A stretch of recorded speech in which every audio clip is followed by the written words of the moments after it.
Hello SeaWolves, welcome back to another Android tutorial on how to get 1 GB or more traffic in SkyVPN. First, download the Telegram and Play Store.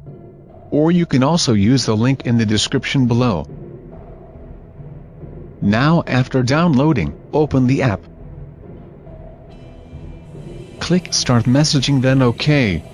Just allow all permission needed. Use your phone number for verification. Once you are done, click OK, then at the search bar type SkyVPN.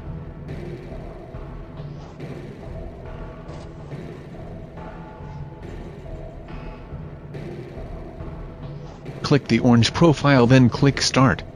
Type "Hi" in the message bar. Now the bot gonna message you just join the group.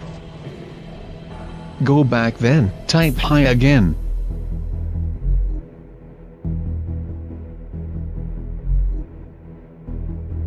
Now after receiving the instruction, go to SkyVPN and sign up. You can also log in if you have an account. Now click the question mark, then copy your ID. After copying, go to Skybot, then paste your ID. After receiving a message, check your MB. That's all. Thank you for watching. If you want more tutorial, just click like and subscribe. Don't forget to comment down below your suggestions. Greetings from SeaWolve team, thank you.